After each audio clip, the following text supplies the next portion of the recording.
자, 지금 시간이 2022년 2월 13일 일요일이고요. 오후 9시입니다. 자, 코스피 200 지수부터 살펴보겠습니다.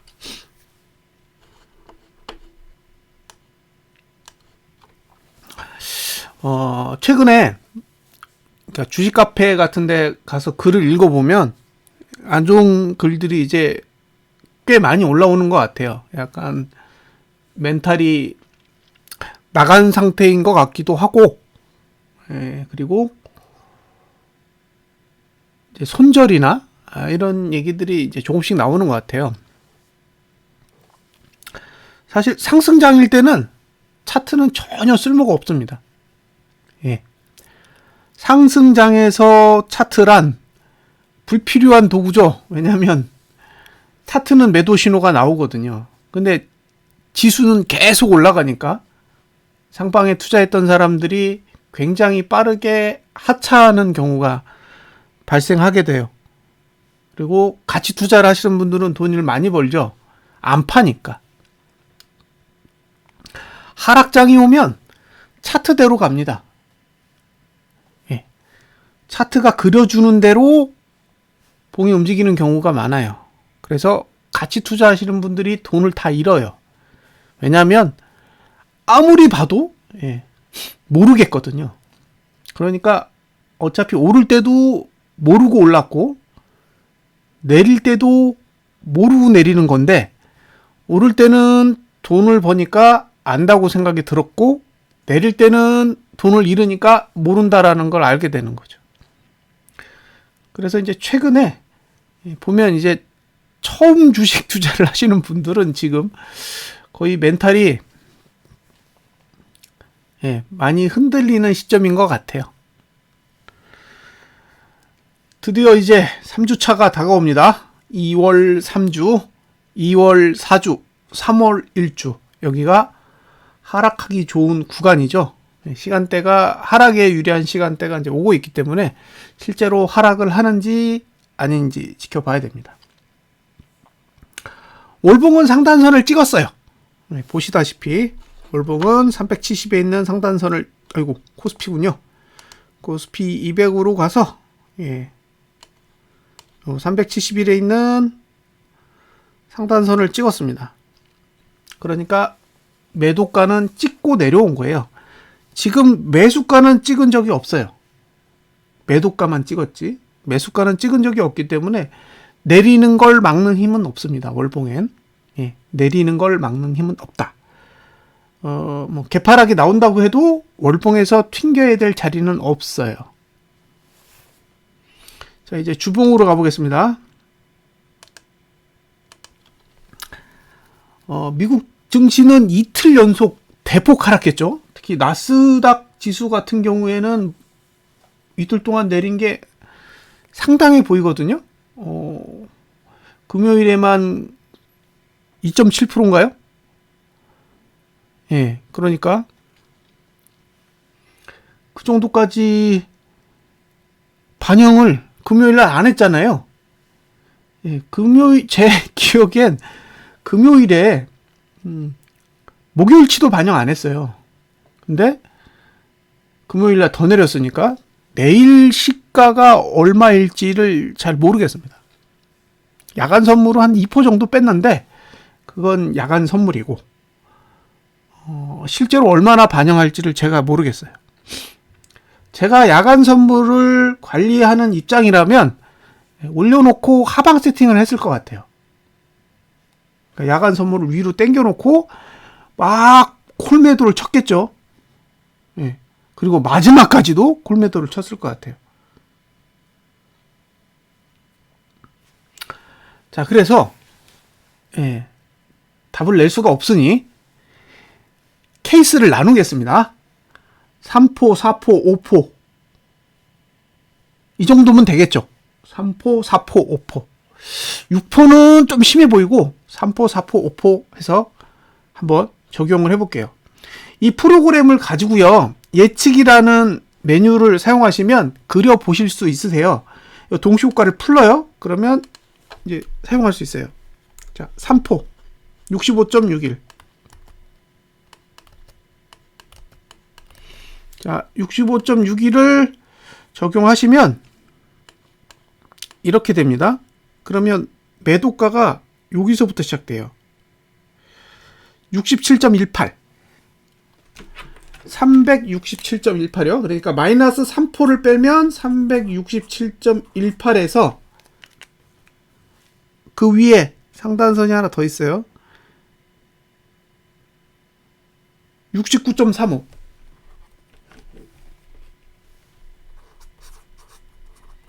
여기가 곧버스 사실 자리예요.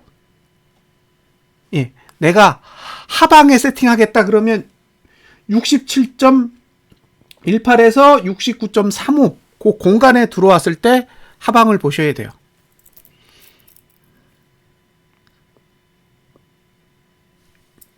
됐죠? 3포가 내렸을 경우입니다. 그럼 3포가 내리면 하단선의 위치가 얼마냐면 64.37이에요. 자, 364.37 밑으로 내려가면 매도는 안 하는 거예요. 내려갈 수는 있는데 매도는 하지 말자는 거죠. 신규 매도는 없다. 매도자는 홀딩만 한다. 364.37 아래로 내려가면 매도자는 홀딩. 매수자는 364.37에서 이번 주 저가 사이. 그건 매수자의 영역. 매도자는 367.18에서 369.35. 이렇게 보시면 될 것 같아요. 자, 이제 4포로 갑니다. 한 1% 정도 내리는 거죠.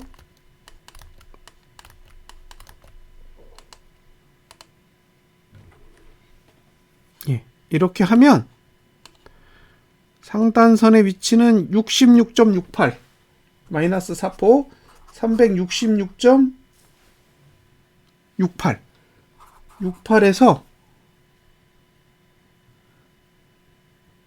368.65 이게 매도자예요.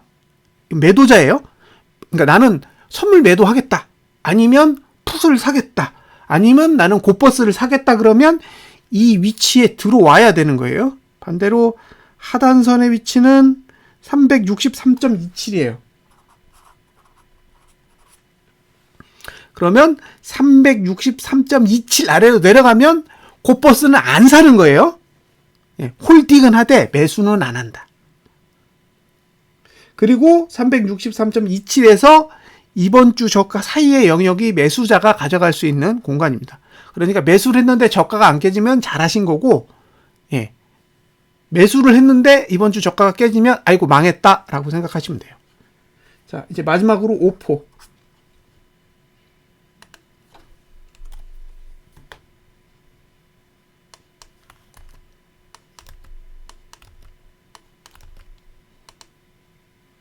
자, 5포가 내리면 이렇게 돼요.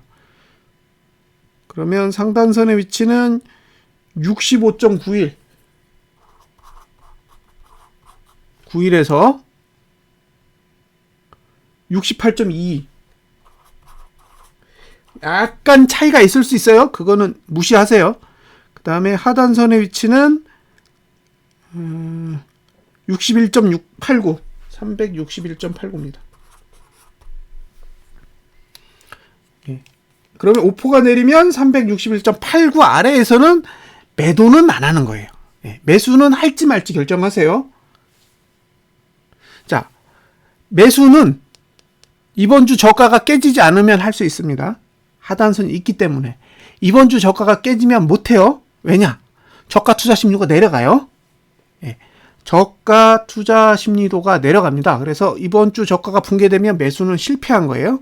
그리고 매도 위치는 3포 내렸을 경우, 4포 내렸을 경우, 5포 내렸을 경우에 대해서 다 수치를 말씀드렸어요. 3포 내리면 367.18에서 369.35, 4포 내리면 366.68에서 368.65, 5포 내리면 365.91에서 368.22, 요 정도 수치를 활용하시면 됩니다. 됐죠? 이 정도면 시가가 얼마인지 몰라도 경우의 수를 따져볼 수 있을 것 같아요. 자, 거래량 투자 심리도는 아직도 맨 위에 있기 때문에 볼린저 밴드 20 하단선은 뚫려도 상관없어요. 거래량 투자 심리도는 앞으로 3주간 오릅니다. 안 내려요. 예, 올라갈 거예요. 횡보하면서 올라가든 그냥 올라가든 올라갑니다. 예. 지금까지 거래량 투자 심리도가 올라가는 건 대부분 폭락의 징후였어요. 이 이야기는 이전에도 해드렸습니다. 거래량 투자 심리도가 상승하는 건 절대로 상승에 유리한 게 아니다 라고 말씀을 드렸고요. 이렇게 일방적으로 상승하는 케이스는 흔치 않아요. 이건 완전히 작정해 놓고 올리겠다고 만들어 놓은 상황이라 만약에 개파락이 심하게 왔는데 감아 올리면 거래량이 터질 거예요. 그러니까 갭이 5포, 6포 왔는데 이걸 당겨 올리면 이제 거래량이 터진다는 거죠. 예, 거래량이 터진 상태에서 한 번 더 밑으로 내리면 2번 터질 거잖아요. 그러면 이제 주봉상 거래량이 늘어날 확률이 꽤 커져요.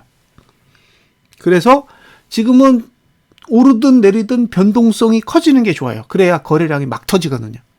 그래서 지금 상태는 어쨌든 개파락이 크게 나올수록 좋고 위로 많이 감아 올릴수록 좋아요.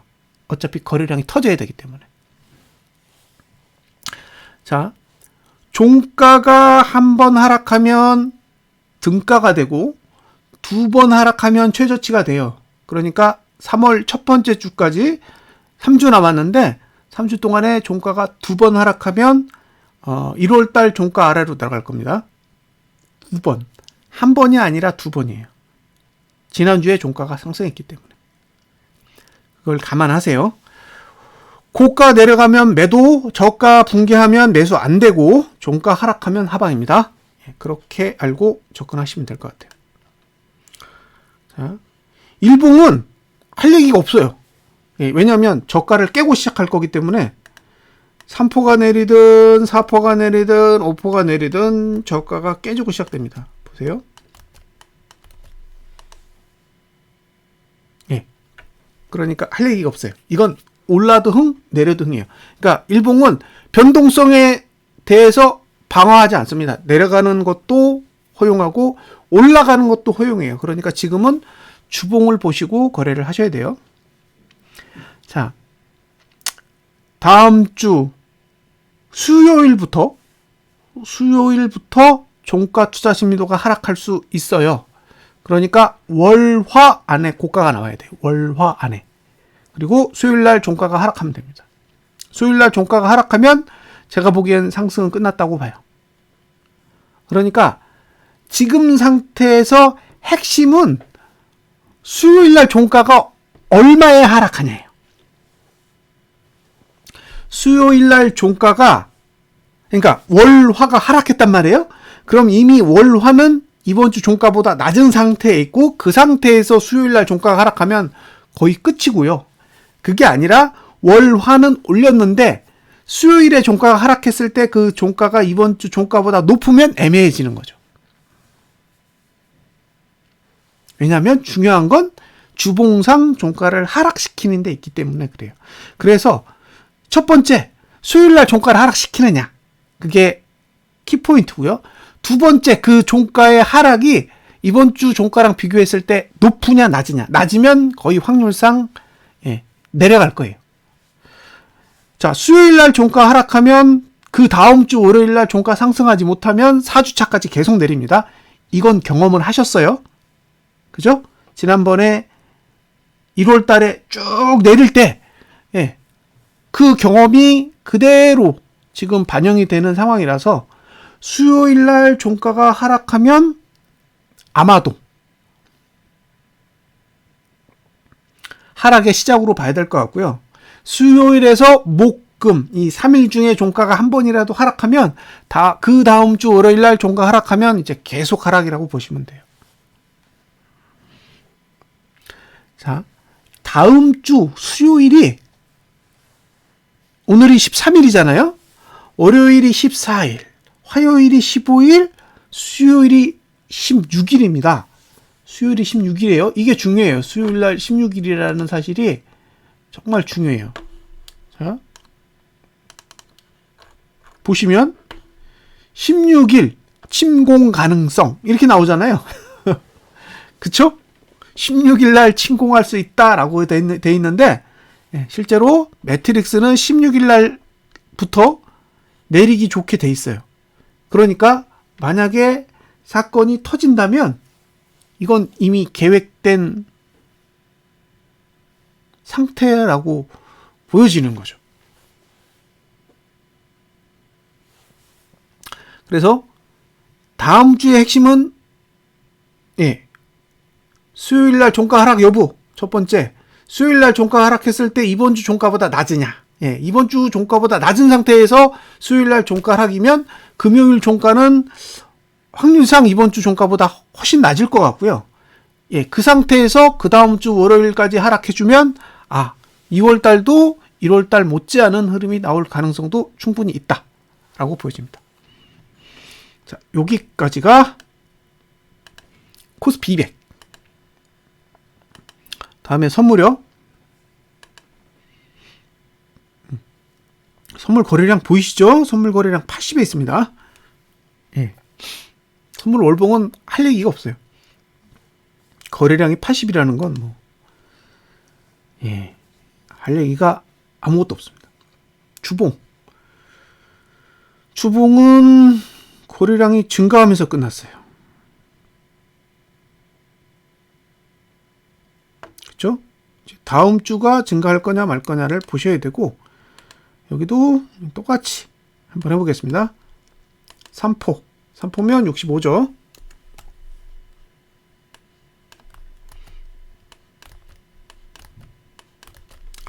자, 365면 66.68.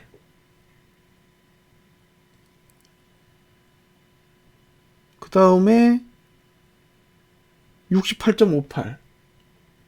4포 빠진 거랑 비슷해요. 선물은 4포 빠진 거랑 비슷합니다. 매수는 364에서 이번 주 저가 사이. 자, 이번에는 4포 빼고요.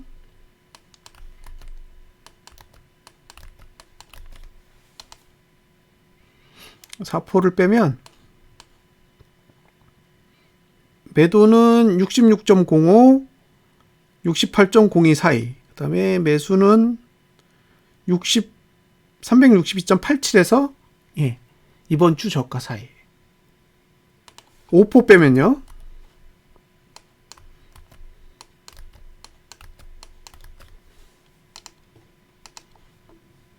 예, 5포 빼면 매도는 364.92에서 367.78이고 매수는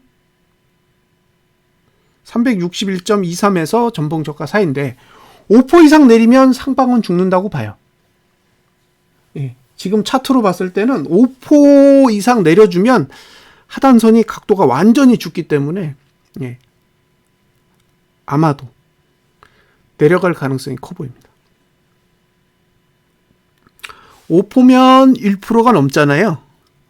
쉽지는 않을 것 같아요. 그 정도까지 내려줄지는 잘 모르겠어요.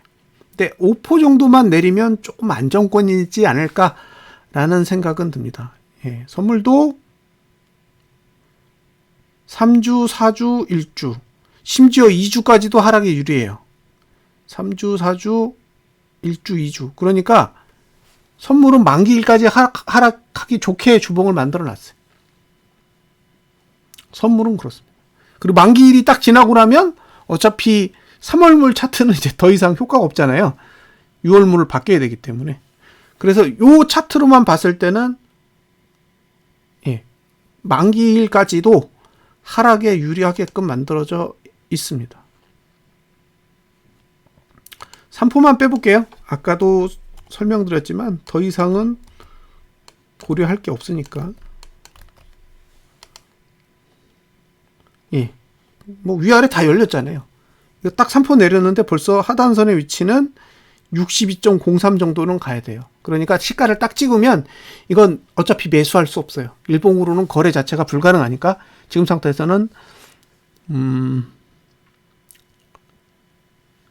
현물만 그리고 주봉만 보셔야 되겠죠. 야, 수요일날 여기도 수요일이에요. 똑같아요. 그래서 지금 핵심은 수요일이다.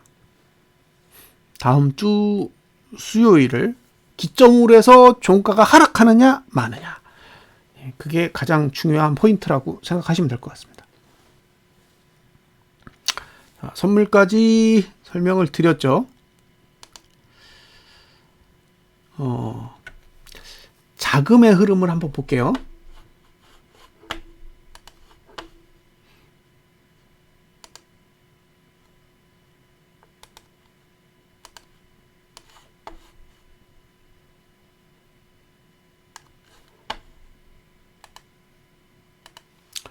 지금 이제 화면에 보시는 게 선물이에요. 그러니까 외국인은 지금 3조 7,692억의 선물 매도를 보유하고 있습니다. 추정 단가는 376 정도로 알고 있어요. 정확한 건 아닙니다. 추정치입니다. 추정치. 그러면 376까지요. 저 3조 7천억을 청산하지 않는 한 저 위로는 못 갈 거예요. 본인들이 손실이니까. 자기들의 손실이기 때문에 적어도 한 2천억 언더로는 남겨놓고 다 털어야 돼요. 그래야 뒤집어서 올라갈 수 있어요.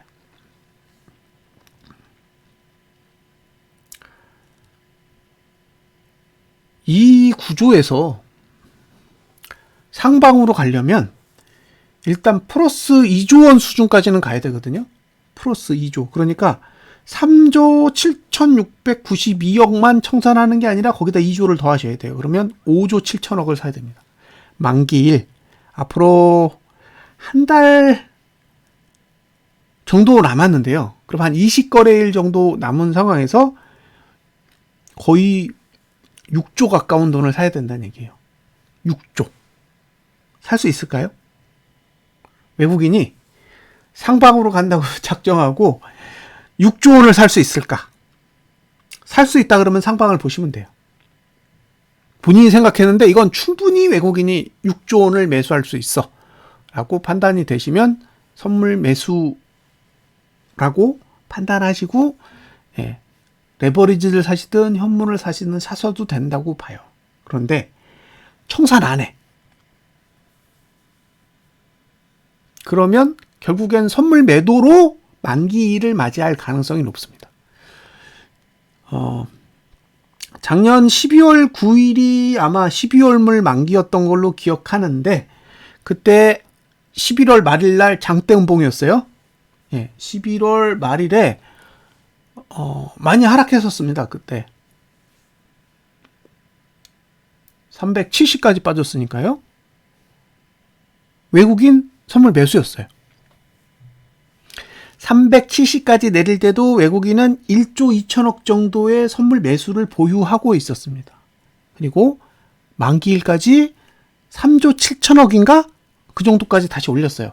1.2조에서 3.7조까지 한 2.5조 원 정도를 더 매수하고 만기를 맞이했는데 그 2.5조 원 매수하는 동안 지수는 30%가 올랐어요. 그런데 지금은 지수가 오르고 있잖아요. 바닥에서 347에서 올라왔으니까 한 20% 정도 올라왔거든요.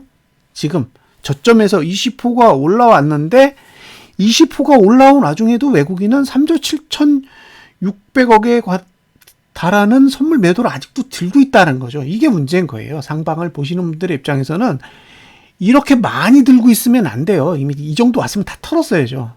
근데 1월 27일에 바닥이에요. 1월 27일이 347을 찍은 날인데 1월 28일 날 급등했어요. 지수가. 근데 선물 매도는 청산을 안 했어요. 그리고 2월 3일에는 오히려 매도를 더 했죠.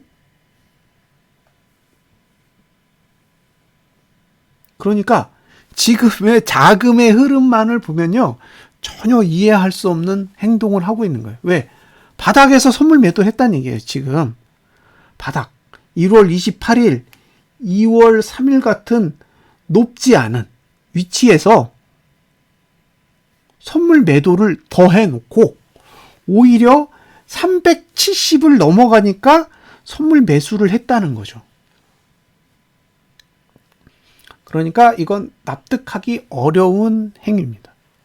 저가에서 선물 매도를 하고 고가에서 매수를 한다? 이건 선물 가지고 뭔가를 하려는 의도가 아닌 거잖아요. 다른 목적이 있으니까 선물을 그렇게 활용했겠죠. 근데 그 목적이 만약에 만기일이었다면 지금은 옵션 만기일이 지났기 때문에 이제 선물 만기를 맞이하러 가야 돼요.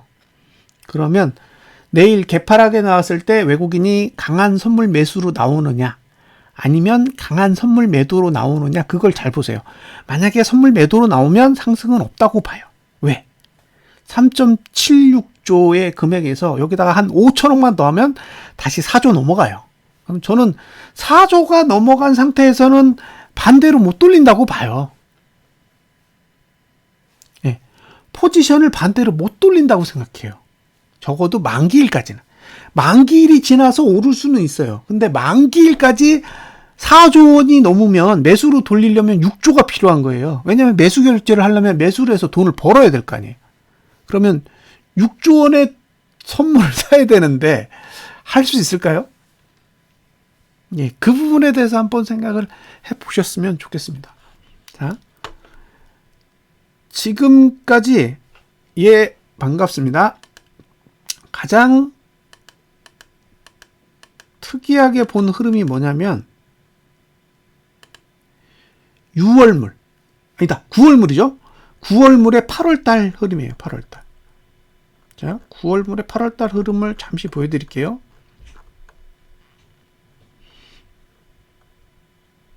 자, 7월달에 지수가 내렸어요. 7월달에 지수가 내렸는데 7월 말일 기준으로 외국인은 2.3조 원의 선물 매도를 들고 있었습니다. 그러니까 저걸 보고는 무슨 생각이 드냐면 아싸!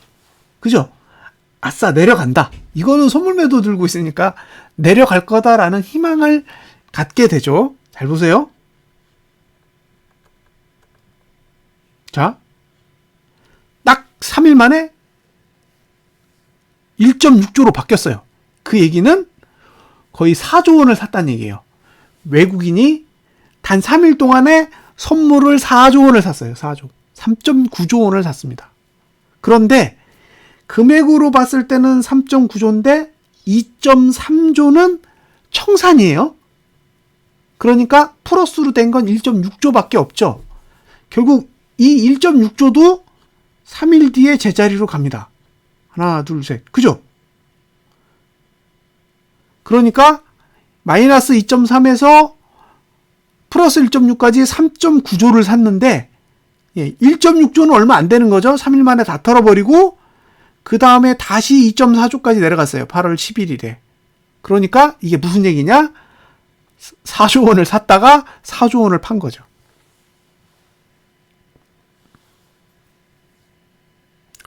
금액으로 보면 4조 원의 돈은 왔다 갔다 할 수 있는데 문제는 누적으로 4조가 돼 있는 거는 이걸 뒤엎으려면 6조 정도가 필요하다는 얘기예요.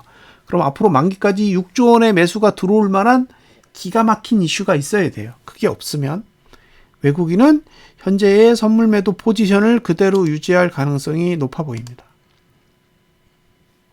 이게 제 입장. 그래서 아직 하방은 유효하다. 그리고 지금의 포지션 구조로는 아직은 376을 넘기는 어렵다. 그 말은 오히려 376에 가까워지면 외국인의 선물 매도 청산이 제한적이라면 오히려 하방을 세팅해 볼 만하다라고 볼 수 있습니다. 자, 금요일하고 목요일 이틀간 좀 올랐었죠. 목요일에는 372점 땡땡까지 올라갔었는데 결국에는 거기가 고점이었어요. 내일 개파락 크기를 잘 보시기 바랍니다. 내일 개파락 크기가 중요해요. 고버스 보겠습니다.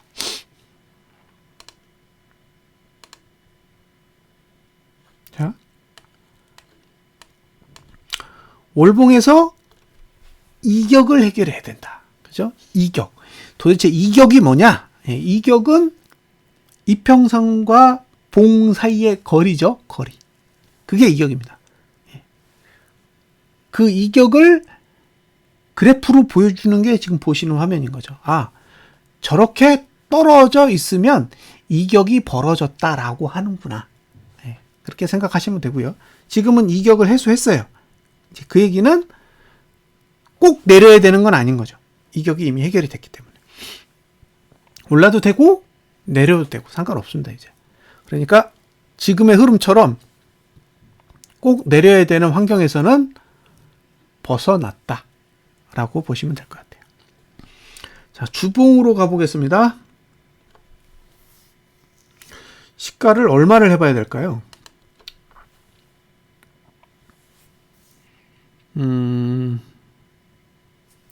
70원부터 해볼게요. 70원.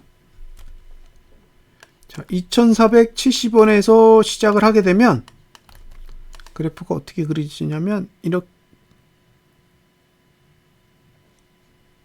예측. 예. 2470원. 2470원을 적용을 해보면 이렇게 되겠죠? 예. 하단선이 올라와요. 하단선이 올라옵니다. 그러면 2470원으로 시작하게 되면 2455에서 2415. 예. 그러니까 2455에서 2415원. 요 공간이 매수자의 영역이라는 거예요. 2470원으로 시작하면 2470원으로 시작하면 2415원에서 2455원 사이의 공간이 매수자가 노려야 될 자리다. 이 얘기고요. 그 다음에 2490원으로 해볼게요. 목표가는 일단 무시하겠습니다. 어차피 사지 않으면 팔 일도 없을 테니까. 자, 2490원에 시작을 하면요. 매수가가 얼마냐면 2460원이요. 예. 2490원에 시작하면 2460원부터 2430원까지. 예. 요 정도가 매수자가 노릴 수 있는 가격입니다. 마지막으로 2510원. 기대감에 부풀어서 한번 이 정도까지 한번 적용해 보겠습니다. 이 정도 가격을 적용하면 매수가가 올라가요. 매수가를 얼마 정도 잡으면 좋으냐면 이 상태면 2480원 2480원에서 밑으로 2440원까지. 예. 이런 식으로 주봉상 매수 전략을 세울 수 있고요. 이번 주 저가만 안 깨지면 무조건 홀딩이에요. 이번 주 저가만 안 깨지면 홀딩이에요. 그리고 고가를 넘으면 나이스. 중요한 건 이번 주에 만들어져 있는 고가를 넘는 게 중요한 거죠. 그리고 저가는 지켜야 됩니다. 그래서 갭상승이 나와야 되는 거고요. 갭상승만 나오면 해볼 만하다 라고 보여집니다. 그래서 가격은 적어드렸죠. 2470원에 시작하면 2415원에서 2455원 사이가 매수 자리고요. 2490원에서 시작하면 2430원에서 2460원이 매수자가 노려야 될 가격이고요. 2510원에서 시작하면 2440원에서 2480원 사이의 공간이 매수자가 활용할 수 있는 가격대라고 보시고 접근을 하시면 될 것 같습니다. 일봉은 무시. 그죠? 일봉은 할 얘기가 없어요. 이건 그냥 저가만 안 깨면 됩니다. 저가 2405원만 붕괴되지 않으면 되니까 일단 일봉은 무시하면 될 것 같고요. 수요일부터 이제 목요일부터 좋아요. 월, 화, 수. 그죠? 목요일부터 굉장히 좋은 구간이라 수요일날 종가 상승만 해주면 저는 베스트라고 봅니다. 이게 지수랑 거꾸로 가니까 뭐 당연한 거죠. 자, 다음은 타이거도 이격 해소했죠. 이거 처음에 시작할 때 얘기했던 거잖아요. 월봉을 보면 저기까지 보인다. 그죠? 그러니까 혹시 매수하고 싶으시면 저 가격을 한번 생각해 보셨으면 좋겠다. 라는 이야기를 했었는데 사실 안 올 줄 알았어요. 그냥 가도 됐거든요. 그냥 내려도 상관없는 상황이어서 안 오길 바랬었는데 그러니까 차트를 다 그리고 있는 거예요. 이들은. 시간이 아깝죠. 그냥 가면 좋은데. 자, 예측. 주봉으로 넘어가 보겠습니다. 여기는 어떻게 할까요? 75원부터 시작할게요. 2575원. 자, 2575원으로 시작하면 매수가가 얼마냐? 2560원에서 2520원 사이입니다. 2520원에서 2560원 사이. 다음에 95원.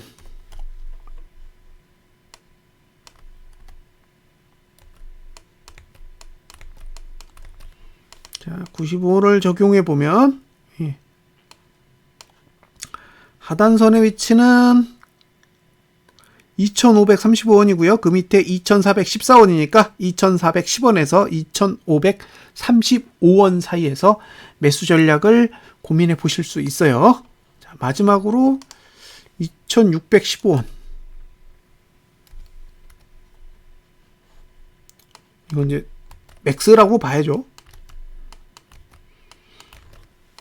이건 제가 야간 선물을 신뢰하지 못해서 임의로 하는 거니까요. 비슷한 가격에 오면 대충 가격을 감을 잡으시면 됩니다. 자, 이 정도에서 매수가는 2585원에서 2527원이니까 2525원에서 2585원 사이에 공간이 매수자가 가져갈 수 있는 가격대라고 보시면 될 것 같습니다. 3주부터 영구간이 만들어지기 때문에 3월 첫째 주까지 어쨌든 저가 지키고 고가 넘으면 기대해 볼만 합니다. 앞으로 다음 주 포함해서 3주 동안은 고버스가 오르기 딱 좋은 형태를 가지고 있어요. 그러니까 뭐 기대해 본다. 화요일까지 이번 주 저가 안 깨면 돼요. 수요일부터는 잘하면 올라갈 수 있으니까. 일봉은 무시할게요. 일봉은 무시하고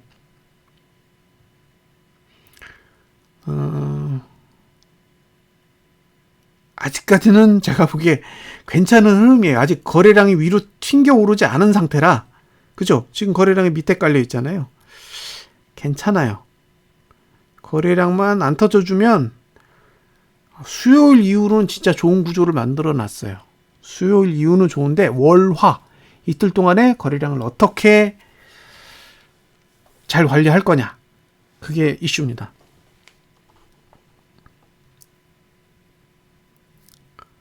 자, 여기까지 보셨죠? 제가 아는 지식선에서는 이제 할 얘기는 다 한 것 같고요. 마지막으로 삼성전자를 좀 보여드릴게요.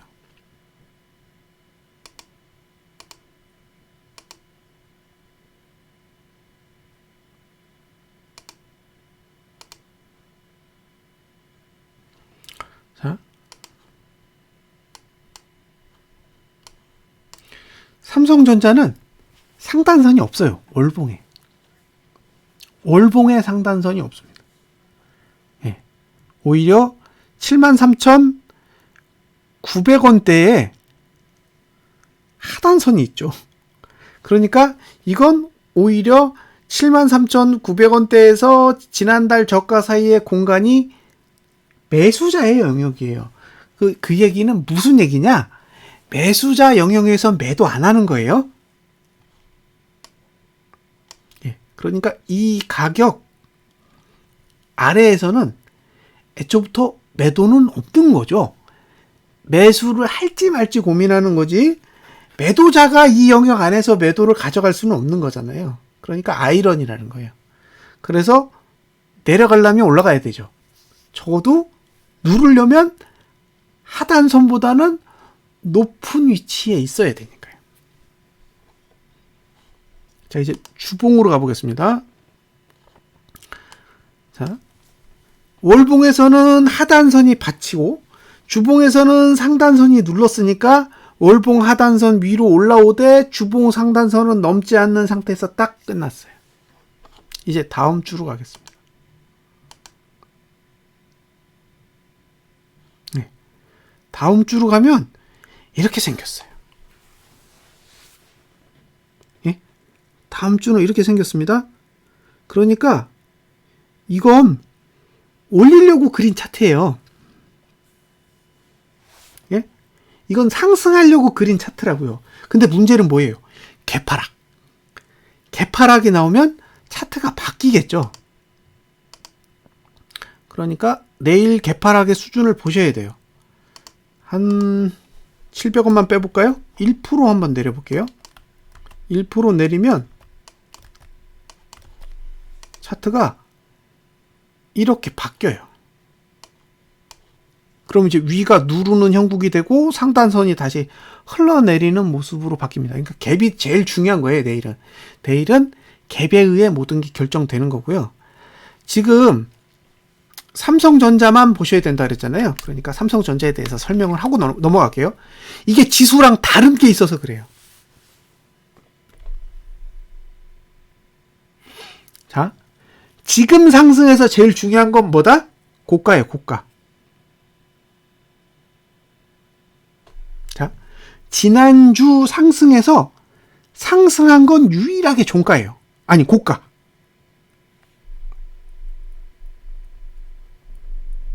예. 고가만 상승했어요. 이게 무슨 뜻이냐? 보시면 종가 투자 심리도랑 저가 투자 심리도는 횡보했어요. 저투 횡보. 종투 횡보. 두 개 다 횡보했기 때문에 하락하고 있어요.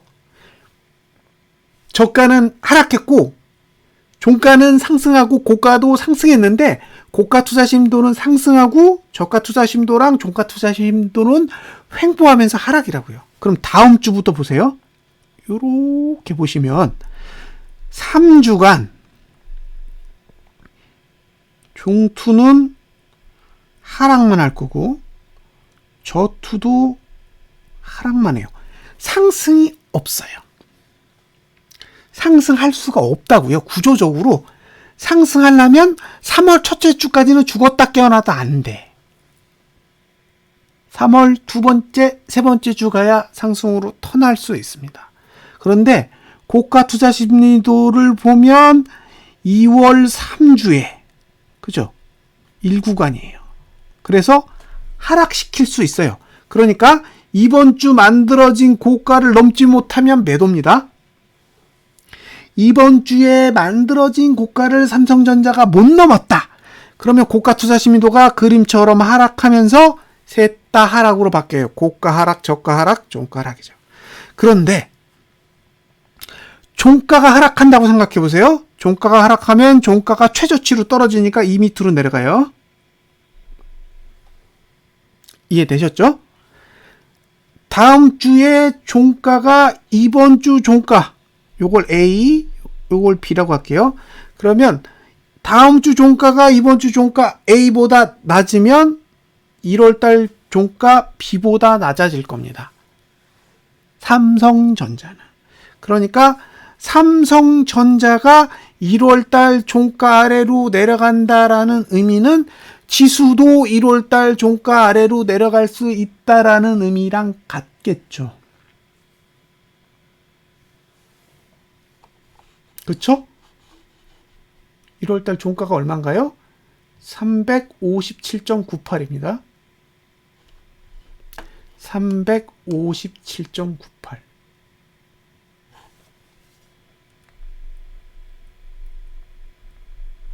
그러니까 키를 누가 가지고 있다? 삼성전자가 가지고 있습니다. 그래서 외국인이 미친 듯이 삼성전자랑 하이닉스를 사는 거죠. 왜? 삼성전자랑 하이닉스가 무너지면 지수는 와장창 무너지게 만들어져 있어요. 그래서 외국인의 매수세가 딱 전기전자 섹터에 몰려 있는 거예요. 이거 관리 안 하면 지수 관리가 안 돼요. 이미 삼성전자는 지수보다 더 무너지기 좋은 구조를 가지고 있기 때문에 그래요.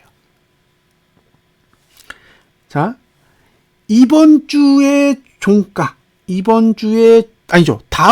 종가가 이번 주에 종가 A보다 낮아지면 결국 1월 종가 아래로 갈 거다. 이게 하나. 두 번째, 가다가 전봉 저가를 깨면, 요걸 C라고 할게요. C를 붕괴하면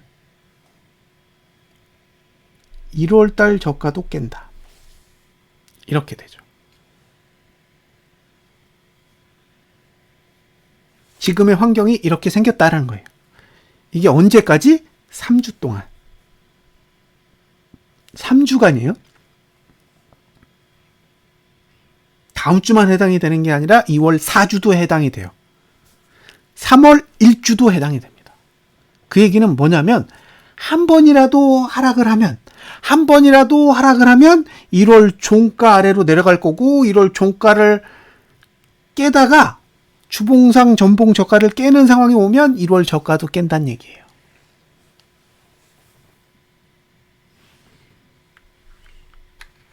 그 말은 무슨 뜻일까요?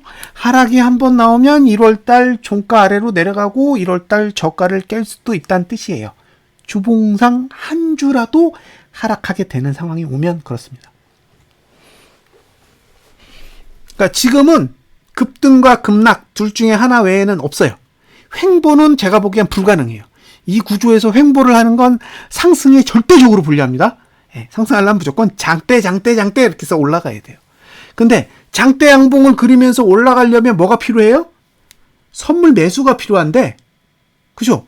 지금 선물 매도를 들고 있잖아요. 그러니까 장대 양봉으로 못 가요. 장대 양봉으로 가려면 3조 7,690억에 달하는 선물 매도를 털고 가야 되는데 아직 못 털었어. 못 털었으니까 위로 장대는 못 가요. 위로 장대를 못 간다고요. 그러면 저가를 깨기 굉장히 쉬운 구조를 만들 수밖에 없고, 저가가 깨지면 1월달 저가 깨지고 종가가 하락하면 1월달 종가 아래로 내려갑니다. 그 얘기는 지수도 그렇게 될 확률이 높다예요. 그러니까 지수를 보고 이거 상방이야 라고 생각하는 건 조심하셔야 돼요. 네. 지금은 안 내리는 거지 오르는 게 아니거든요.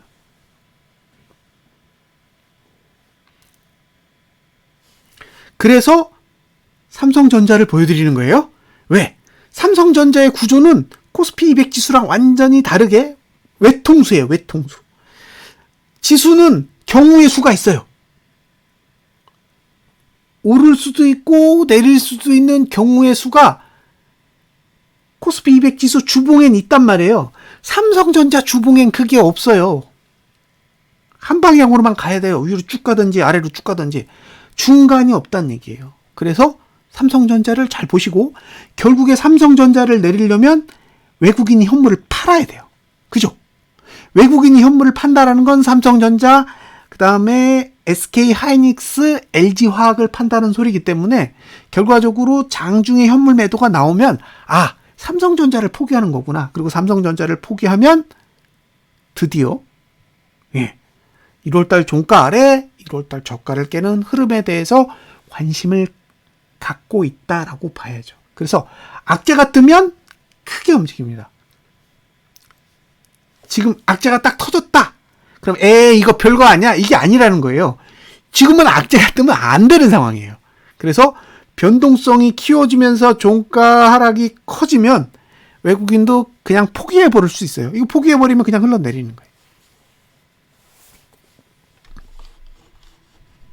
자, 삼성전자 주봉에 대해서는 제가 설명드릴 수 있는 건 다 드렸어요. 제가 알고 있는 거, 제 지식 범위에 있는 것들은 다 말씀드렸고, 역시 삼성전자도 수요일부터 잡혀 있어요. 하락할 수 있는 기회가 수요일부터 잡혀 있기 때문에 지금 상태에서 할 일은 뭐다? 수요일까지 이번 주 고점만 안 넘으면 되는 거예요. 수요일까지 이번 주 고점만 안 넘으면 되고, 반대로 수요일까지 이번 주 저가를 깨주면 되는 거예요. 이번 주 저가를 깨면 끝나는 거예요. 일봉은 그 다음엔 볼 필요가 없어요. 고가를 넘을 거냐 저가를 깰 거냐, 그게 월, 화, 수 안에 어느 쪽이 먼저 오느냐. 고가를 넘으면 이제 고민해야 돼요. 위로도 갈 수 있는 길이 열리는 거기 때문에. 근데 그 전에 저가를 딱 깨면 끝난 거예요. 저가를 깨면 어쨌든 1월달 저가를 깨러 3월 첫 번째 주까지는 밀고 내려갈 겁니다. 그러면 이제 하방이 열리는 거죠.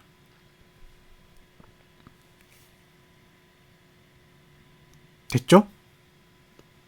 예. 자, 이제 마지막으로 제가 그림 2개를 보여드릴 테니까 재미삼아서 보세요.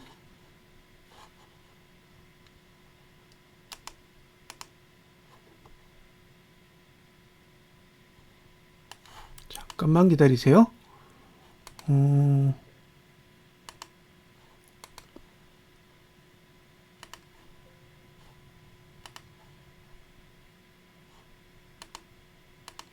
세팅 중에 있으니까 잠깐만 기다려 주세요. 됐습니다.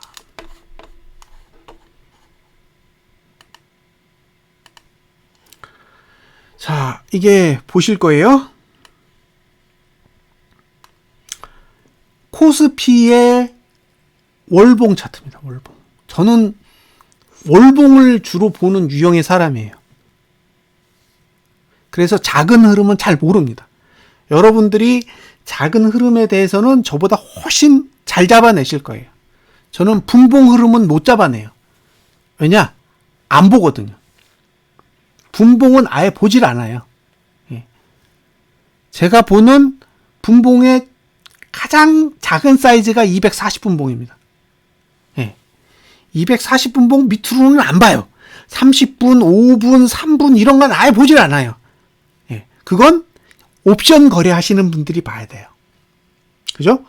3분봉, 5분봉, 1분봉 이런 건 옵션이나 선물 거래, 단타 치시는 분들이나 보는 거고, 예. 뭐 레버리지나 곱버스 이런 거 거래하시는 분들은 분봉 보고 거래하면 안 돼요. 분봉 보고 거래해서 얼마나 수익이 나겠어요. 아무 의미 없는 거예요. 240분봉 아래로는 볼 필요 없다. 240분봉 위로 보시는 거죠. 그럼 왜 월봉을 보느냐? 월봉엔 신호가 있어요. 그래서 오늘 그 신호에 대해서 조금 설명을 드리고 가도록 하겠습니다.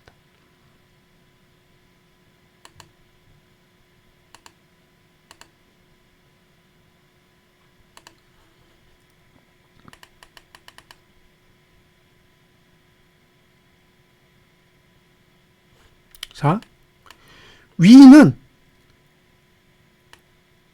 코스피 지수예요. 위는. 아래는 코스피 200 지수예요. 코스피 200 지수. 상승할 때요. 코스피 200을 먼저 올리고 그 다음에 코스피를 올려요. 그래서 고점이 지난 다음에 코스피를 올려서 팔아먹습니다. 자, 코스피 200 지수로 먼저 땡기고 코스피 200 지수가 내려가면서 코스피를 땡겨요. 그러니까 무슨 얘기냐면 대형주로 지수를 끌어올린 다음에 고점을 만들고 그 다음에 대형주를 팔아먹으면서 잡주를 올려요. 예, 잡주로 끌어올리면 코스피 지수는 오르잖아요. 지수도 잘 안 빠져요. 근데 대형주는 빠진다고요. 대형주가 빠지면서 잡주들이 쫙 상승해요.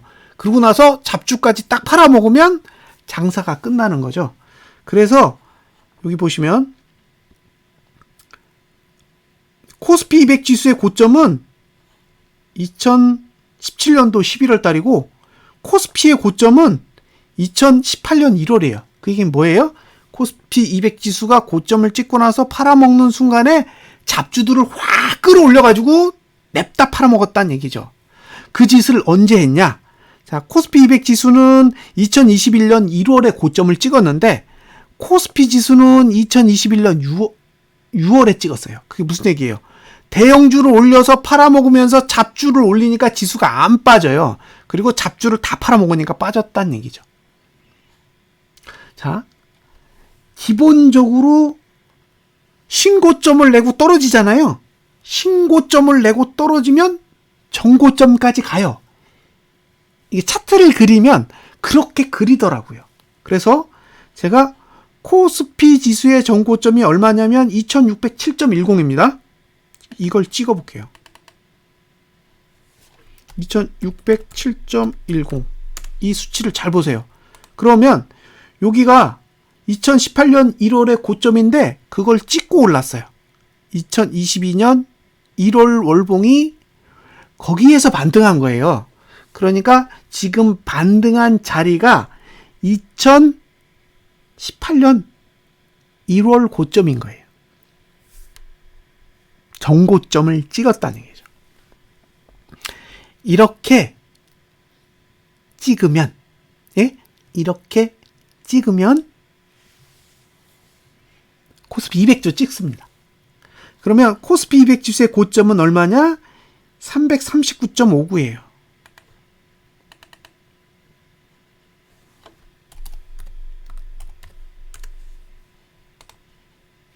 안 찍었죠. 보시면 코스피 200 지수는 안 찍고 올랐어요. 그 말은 무슨 뜻이냐? 간다예요, 간다. 머지않은 미래에 339.59 아래로 갈 거다라는 뜻입니다. 제가 보기엔 갈 것 같아요. 왜? 코스피가 찍었으니까.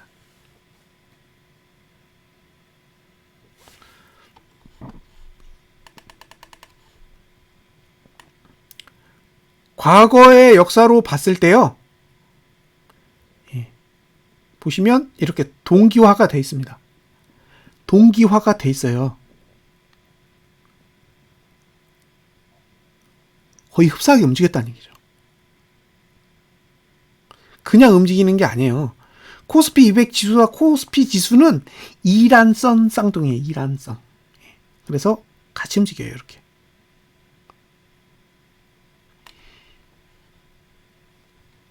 이건 동기화할 거라는 거죠. 왜냐? 코스피가 찍었으니까. 그래서 코스피 200 지수도 아마도 찍을 겁니다. 그게 이번 달이냐, 다음 달이냐, 4월 달이냐. 그건 저는 몰라요. 찍을 겁니다. 그 얘기는 무슨 얘기냐면 저가를 한 번 더 깰 상황이 올 거라는 거예요. 그게 이번 달에 1월 달 저가를 깨든 3월 달에 2월 달 저가를 깨든 4월 달에 3월 달 저가를 깨든 저가를 깨는 상황이 올 거라는 거고 저가를 깨면 1월 달 저가는 무너질 겁니다. 왜? 339를 가야 되니까. 문제는 339에서 멈출 거냐예요?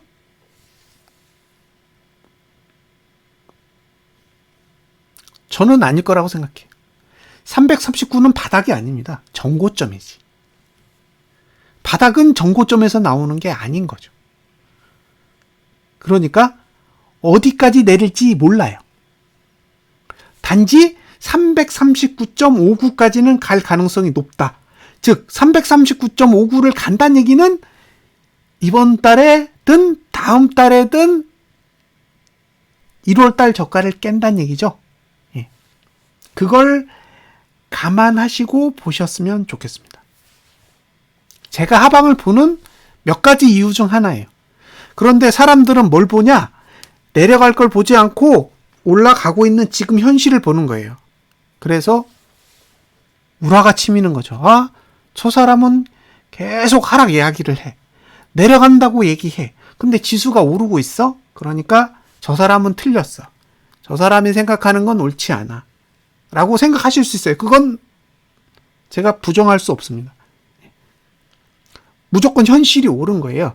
근데 단 지금 차트에 그려져 있는 소스로만 봤을 때는 아직 339.59를 찍어야 될 충분한 명분이 있고 이 339.59를 찍어야 되는 명분 때문에 결국에는 1월달 저가를 깨는 일이 발생할 건데 그게 하락에는 굉장히 유리하게 작용할 수 있다예요. 그걸 러시아 사태로 해결하든 아니면 금리 인상을 한다라는 악재를 활용하든 그건 저는 모르겠어요. 그건 제가 관여할 수 있는 영역이 아니기 때문에 다만 악재가 나오면 그런 식으로 활용할 가능성은 충분히 있다라고 생각이 됩니다. 자, 이게 제가 보여주고 싶었던 내용 중에 하나였고요. 그 다음에 이런 건 얘기를 안 해드리는 게 좋은데 일단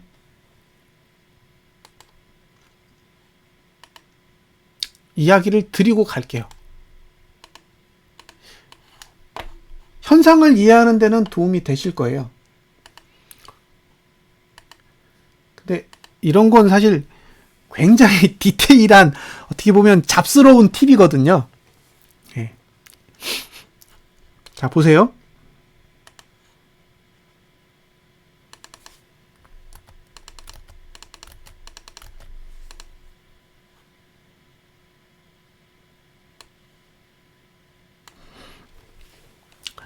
기본적인 룰에요. 뭐가 있냐면 하단선 아래에서 매도하지 않는다예요. 하단선 아래에서는 매도하지 않는다. 그럼 하단선이 어디 있나 보세요. T3.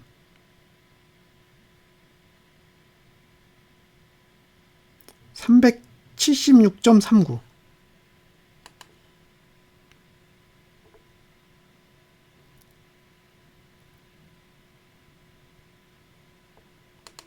이 정도 있는 거죠. 그러니까 연봉으로 봤을 때는 376 아래에서는 매도하기 어려워요.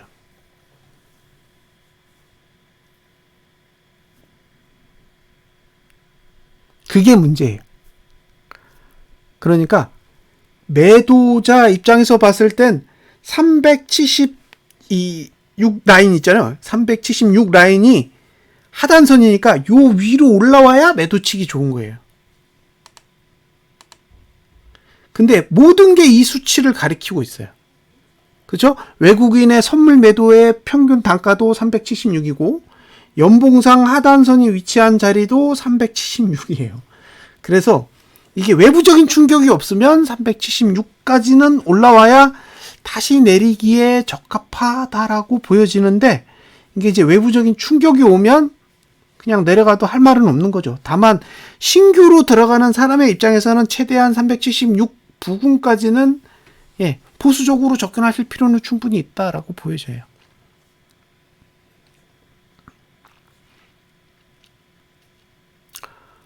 어, 260이요? 260이라. 고버스 나라님 이제 저보다 판이 크세요.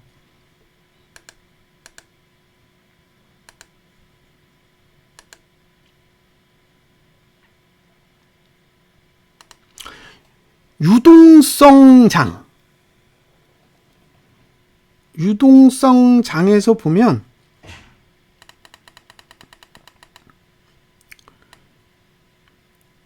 요게 유동성 장이에요. 이게 후광퉁입니다. 후광퉁. 예. 근데 후광퉁 때 보면 한 2000에서 5100까지 올랐거든요. 2000에서 5100까지 올랐어요. 많이 올랐죠? 근데 중요한 거는 5100에서 2600까지 빠졌어요. 그 얘기는 거의 반토막 났다는 얘기죠. 예. 그러니까 유동성이 들어왔을 때 폭등했지만 유동성이 빠져나가는 상황에서는 반토막이 난 거죠. 대충 계산해 보세요. 3300까지 올랐잖아요. 그러면 반토막 나면 1650입니다. 그러니까 이게 후광퉁과 같은 효과를 발휘한다면 아마도 1700선까지는 내려갈 수 있다라고 가정해 볼 수는 있을 것 같아요. 반드시 내려간다가 아니라 과거의 후광퉁 사례를 봤을 때는 그 정도까지는 바라볼 수 있는 그런 상황이다라고 보는 거죠. 그러면 3300에서 1700까지 빼면 449에서는 얼마나 뺄까요? 449. 반토막 내면 450 잡고 225입니다. 그러면 230 정도까지는 뺄 수 있는 거죠.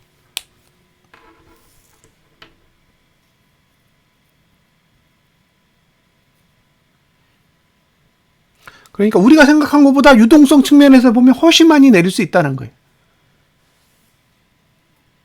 돈이 빠져나가는 순간 그런 일이 발생할 수 있는 거죠. 380까지 반등한다. 그럴 수 있죠. 그걸 누가 알겠어요. 근데 이 사례를 한번 보세요. 여기 급등한 게 지금 요거랑 같잖아요. 예? 요거랑 같은데 그 다음에 장대 양봉이 나왔단 말이에요. 이거 피보나치에 의해서 해석되나요? 제가 보기엔 안 될 것 같은데. 이건 피보나치로 해석이 안 돼요. 왜냐? 되돌림이 안 왔거든요. 그러니까 이게 내려가서 되돌림이 오는 수치로 보면 맞아요. 근데 되돌림이 안 오면요.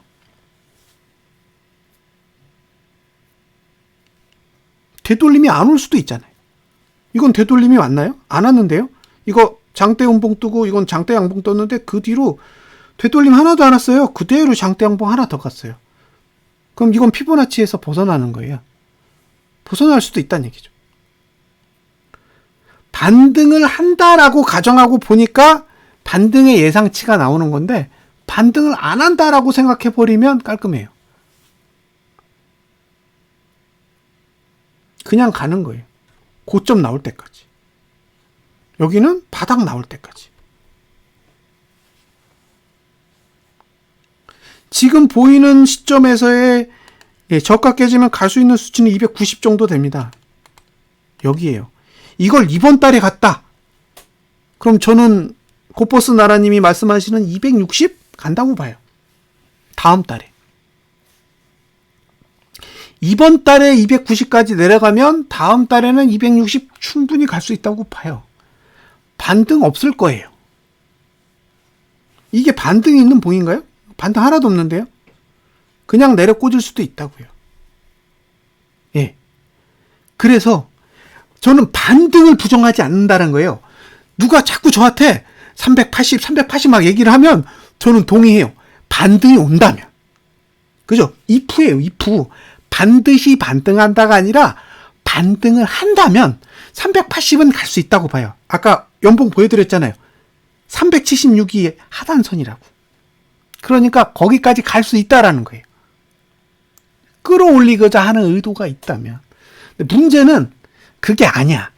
그냥 찍어 누를 거야 라고 생각해버리면 밑에가 다 열려 있으니까 반등해야 될 이유도 없는 거예요. 그 차이가 있습니다. 그러니까 외국인이 선물 매수로 돌리면 강광주님이 말씀하시는 대로 380을 가야 돼요. 외국인이 지금 들고 있는 3조 7,690억 원의 선물 매도를 털어버리면 380으로 가는 흐름이 오히려 더 정상적일 거예요. 근데 끝까지 쥐고 있어. 선물 매도를 안 풀어. 그 얘기는 미국 증시가 내린다는 얘기예요. 외국인이 선물 매도를 안 푼다는 얘기는 미국 증시가 내린다는 얘기고, 미국 증시가 내리는데 우리나라가 어떻게 반등해요? 그러면 내려간다는 얘기죠. 그래서 돈을 잘 보시라는 얘기예요. 외국인이 선물 매도를 끝까지 쥐고 있으면 반등이 없이 내려가겠다라는 의지인 거고, 외국인이 막 1조 원씩 선물 매수를 해대면 아, 이건 밑에서 정리하고 380으로 일단 가겠다라는 의지겠구나라고 생각하면 되죠. 저는 그렇게 봅니다. 그래서 지금 상태에서는 오르는 것도 문제가 없고 내리는 것도 문제가 없다라고 생각을 해요. 근데 어중간한 반등은 없다는 얘기예요. 내려가다가 반등하는 건 없다라는 거죠. 올라갈 거면 올라가고 내려갈 거면 내려가는 거지. 저 밑으로 내려갔는데 끌어올린다? 그건 아닐 수 있다는 거예요. 고버스 나라님 감사합니다. 그렇게 생각하셨으면 좋겠어요. 이걸 보고 야, 저거 무조건 올라, 저거 무조건 내라, 이렇게 내려, 이렇게 편파적으로 생각할 게 아니라 외국인의 돈의 흐름에 의해서 매도를 쥐고 가면 내려가는 거고, 그죠? 매도를 풀어버리면 380까지 간다. 그러니까 돈을 푸는지 안 푸는지 계속 보셔야 돼요. 지금까지는 안 풀었어요. 5조 원대에서 3조 7천억까지 풀었다는 거는 이건 푼 게 아니에요. 그대로 그냥 가지고 있는 거지. 그래서 그 부분을 관심 있게 보셨으면 좋겠습니다. 악재가 뜨면 반등해야 될 이유 없어요. 그냥 매도 치면 내려가는 거예요. 그리고 내려가시면 이제 고민은 그거예요. 339에 갔을 때 청산할 거냐? 저는 이번 달에 가면 청산 안 합니다. 예, 저는 이번 달에 339 가면 팔 생각이 없어요. 왜냐? 그러면 320도 갈 거예요. 339를 간다라는 건 320까지는 간다는 얘기예요. 그리고 320까지 갔는데 거기서 멈추느냐? 이번 달에는 멈출 수 있어요. 근데 다음 달에 또 내려갈 거예요. 왜? 가야 될 자리가 300 아래라 그래요. 이미 339를 간다라는 건 291까지 열었다는 얘기예요. 그럼 거기다가 선물 매도를 태우잖아요? 그럼 내려가야죠. 4조 원을 가지고 4포가 내리면 400억이에요. 예. 고뽀모아님 감사합니다. 그러니까 그렇게 생각하시면 된다는 거예요. 그래서 반등은 올 수밖에 없어요. 차트가 그렇게 생겼으니까. 근데 그 반등을 보고 계속 상승할 거라고 생각하시지는 않으셨으면 좋겠다라는 거죠. 그래서 그런 부분들은 꼭 감안하셔서 봐주시고요. 오늘 혹시 새로 오신 분 있나요? 이 방에 오늘 방송에 혹시 새로 오신 분 저한테 좀 있으시면 채팅에 알려주세요.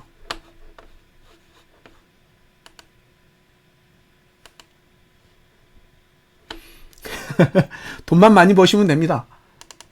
어차피 아는 거 공유한다고 해서 달라질 거 아무것도 없기 때문에 편하게. 저는 제가 아는 걸 그냥 다 얘기해요. 뭐 숨기거나 그런 거 없습니다. 그냥 제가 아는 지식, 제가 갖고 있는 건 그냥 다 공유해요. 어차피 제가 이걸 저만 갖고 있다고 해서 달라질 건 아무것도 없거든요. 자, 저희 방이 있어요. 방이 있는데 잠깐만요. 새로 오신 분이 계시면 이게 저희 오픈 채팅방이고요. 그리고 비밀번호가 이거예요. 그래서 저는 이제 방송을 하는 사람이고 프로그램을 파는 사람인데 저 말고 정말로 이런저런 지식들을 많이 가지고 계신 분들끼리 공유하면서 거래를 하세요. 그래서 혹시 고버스 보유하셨거나 아니면 고버스에 투자를 해보고 싶다라고 생각이 되시면 정보를 얻으시는데 도움이 될 겁니다. 그래서 참여하셔서 이야기를 나누시면 좋겠습니다. 자, 오늘 방송은 그쵸? 여기까지입니다. 일단 녹화를 마치도록 하겠습니다. 감사합니다.